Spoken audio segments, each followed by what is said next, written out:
teman-teman semua, kembali lagi dengan aku. Di video kali ini kita bakalan membahas soal wawancara lagi. Tapi sebelum ke videonya, jangan lupa di like, comment, subscribe, dan nyalakan lonceng notifikasinya supaya kalian gak ketinggalan video terbaru dari aku. Oke teman-teman, kita langsung aja baca ke soal nomor 1. Bagaimana pendapat Anda jika dihadapkan dengan pelayanan yang meminta sejumlah dana dalam mengurus sesuatu yang memang sudah tugasnya? Nah, jadi teman-teman di sini aku mau jelasin dulu. Sebagai warga negara, maka sudah menjadi tugas kita untuk mengingatkan apabila terdapat perbuatan yang melanggar hukum, sehingga tidak terjadi pengulangan kesalahan yang kembali, teman-teman.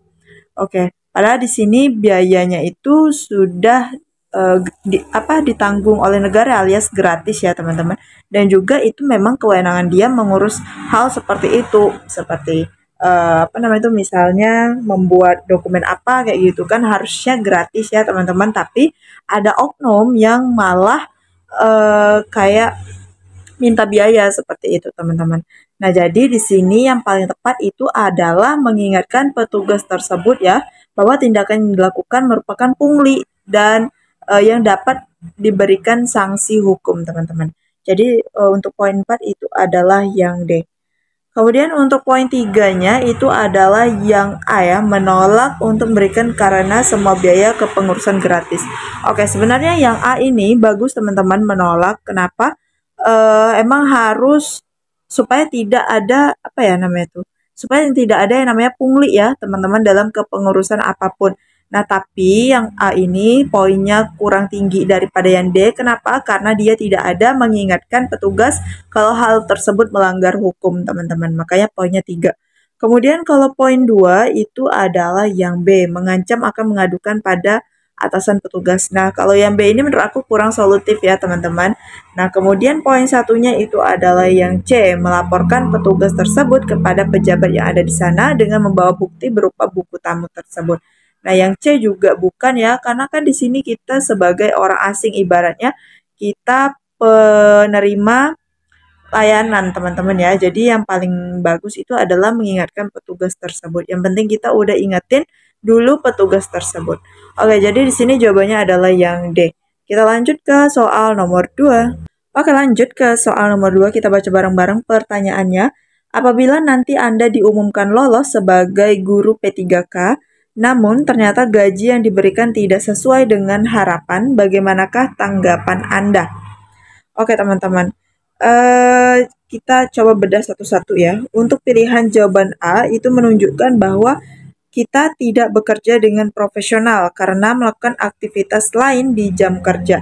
Nah, kalau yang A itu tidak masalah, dia nanti bisa mencari penghasilan tambahan di pasar saham, forex, ataupun cryptocurrency di sela-sela jam pelajaran. Jadi ini dia nggak fokus teman-teman. Kalau yang A harusnya kan kalau kita mengerjakan sesuatu harus fokus ya, harus kita selesaikan sampai tuntas. Jangan dicampur adukan semua karena apa nanti hasilnya tidak maksimal.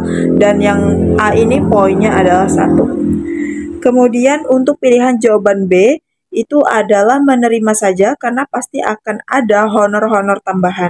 Nah, ini tidak menunjukkan adanya usaha untuk memperbaiki keadaan atau tidak menyelesaikan masalah yang ada di soal teman-teman.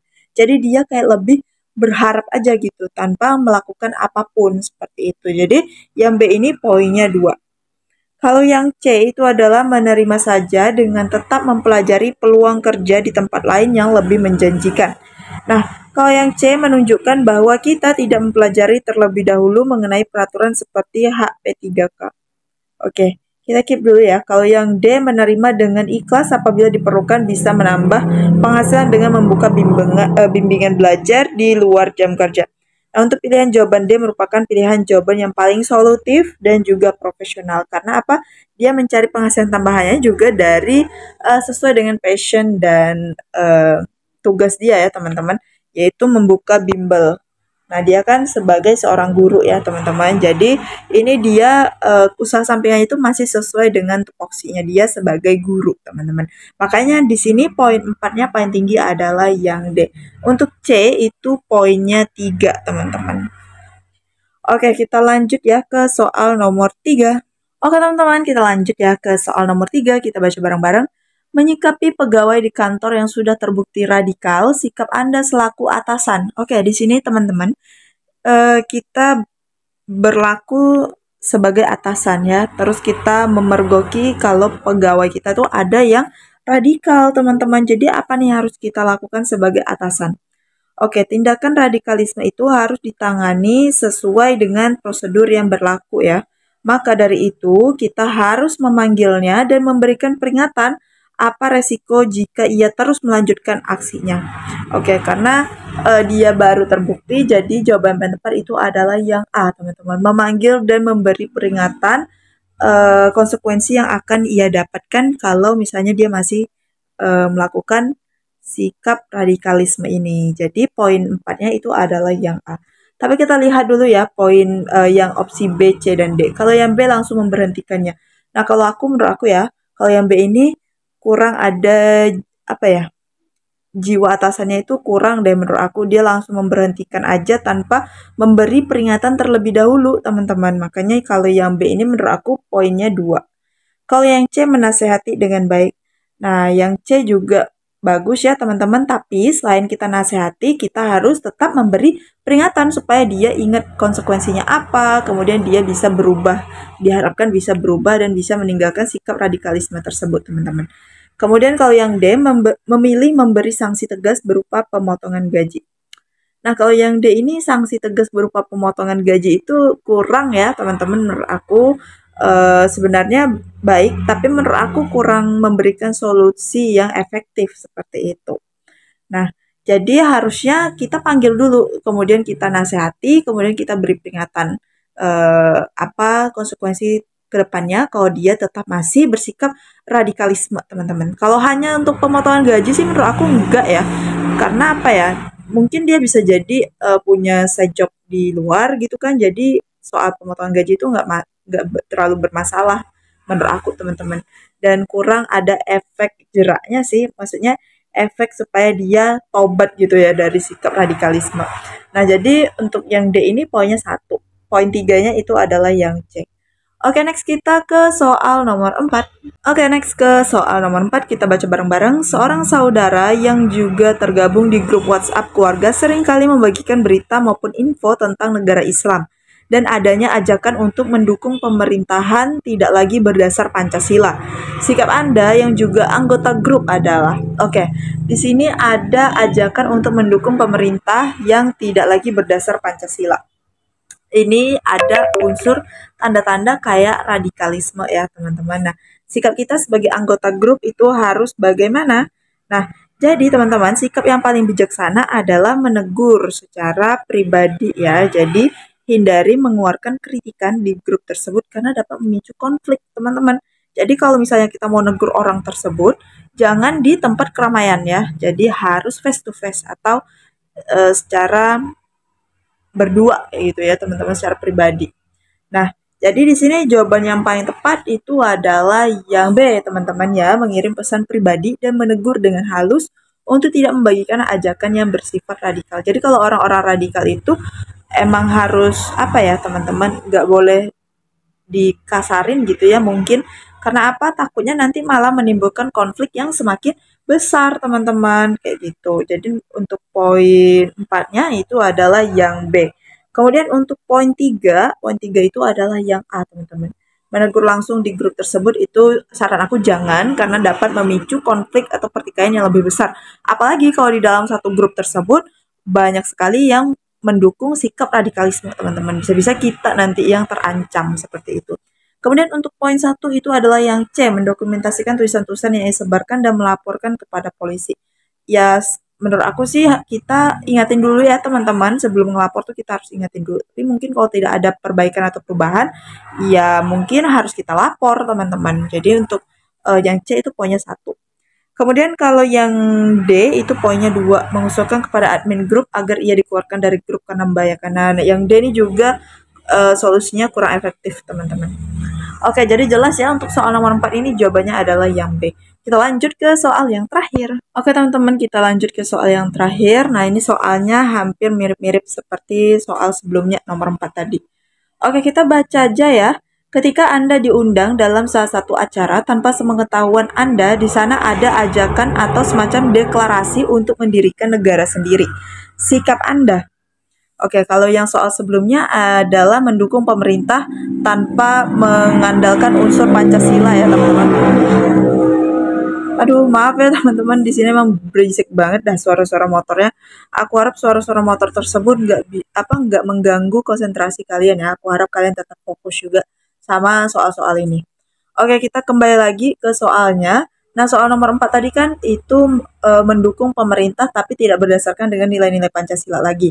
Tapi kalau yang soal nomor 5 ini adalah deklarasi untuk mendirikan negara sendiri, teman-teman. Tapi intinya sama-sama sikap radikalisme, teman-teman, radikalisme. Nah, jadi ketika kita menemukan tindak radikalisme di lingkungan kita, maka sebaiknya kita harus melaporkan ke pihak yang berwajib, teman-teman. Nah, untuk opsi B itu kurang tepat karena kita menempatkan diri dalam sebuah situasi yang berisiko tinggi. Nah, yang B itu diam di tempat merekam diam-diam kegiatan tersebut dan akan melaporkan kepada kantor polisi. Nah, yang B ini kurang tepat ya teman-teman karena bisa membahayakan diri kita sendiri nih merekam diam-diam ya. Karena di sini kan posisinya kita sendiri nih teman-teman yang mungkin tidak bersikap radikal. Jadi yang B itu poinnya adalah 3. Untuk poin tertinggi itu adalah yang C, meninggalkan acara dan melapor kepada polisi. Ini jawabannya adalah poin 4. Kemudian kalau yang poin 1 itu adalah yang D, memilih tetap di tempat karena bingung dan takut. Nah, jadi yang kalau yang D ini dia takut sebenarnya, tapi dia nggak mau gabung juga gitu kan. Jadi ini nggak ada solusinya teman-teman. Jadi dia kayak terkurung aja kayak gitu. Jadi nih apa ya? Negara yang orang yang ingin membuat negaranya sendiri itu nggak ada apa ya, nggak ada sanksinya kayak gitu dari negara atau kan dari polisi teman-teman. Makanya kalau yang D itu hanya berdiam di tempat dan hanya ketakutan dia sendiri kayak gitu. Jadi bukan solusi yang efektif untuk membasmi orang-orang yang radikal ini. Untuk yang poin A atau opsi A itu nilainya adalah 2 teman-teman. Langsung meninggalkan acara tersebut karena takut. Oke, yang A ini berarti dia keluar ya dari acara tersebut dan pergi, tapi dia nggak lapor kantor polisi. Jadi kalau dilaporkan kantor polisi, teman-teman bisa mengancam orang-orang, bisa apa ya, bisa kayak menginfluence orang-orang lain supaya bergabung ke grup-grup radikalisme mereka ini teman-teman. Jadi kita harus laporkan ke polisi supaya lebih diamankan aja kayak gitu. Jadi untuk soal nomor 5 itu adalah yang B. Maaf teman-teman, yang C ya teman-teman, bukan yang B. Meninggalkan acara dan melapor kepada polisi. Oke teman-teman, segitu aja 5 soal dari aku. Semoga bisa membantu persiapan P3K kalian untuk tahun ini. Dan juga aku saranin untuk bergabung ke tryout Sobat P3K karena di situ udah lengkap banget soal-soal yang worth it buat kalian pelajari dan kalian tes kemampuan kalian di sana dan berapa skor yang kalian dapatin nanti langsung muncul teman-teman hasilnya dan juga kunci jawabannya serta benar salah kalian juga muncul teman-teman. Dan selain dari tryout itu aku punya suatu kumpulan-kumpulan soal yang bisa kalian pelajari dan aku rangkum dalam ebook dan di sini aku punya 2 edisi ebook ya teman-teman, edisi 1 dan edisi 2. Di dalam ebook tersebut terangkum soal kompetensi bidan, manajerial, sosiokultural dan juga wawancara. Kalau kalian mau order bisa langsung aja hubungi nomor WhatsApp yang udah aku cantumin di description box aku. Selain itu untuk info bimbel itu masih dalam tahap persiapan, mohon bersabar ya teman-teman. Kayaknya masih lama banget nih aku buka bimbelnya. Pokoknya kalau sudah buka aku bakalan share infonya di YouTube aku. Oke teman-teman, sekian dari aku. Terima kasih banget yang udah nonton, yang udah subscribe. Yang belum subscribe, jangan lupa di subscribe dan nyalakan lonceng notifikasinya supaya kalian gak ketinggalan video terbaru dari aku. Terlebih terkurang aku mohon maaf. See you next video. Bye-bye.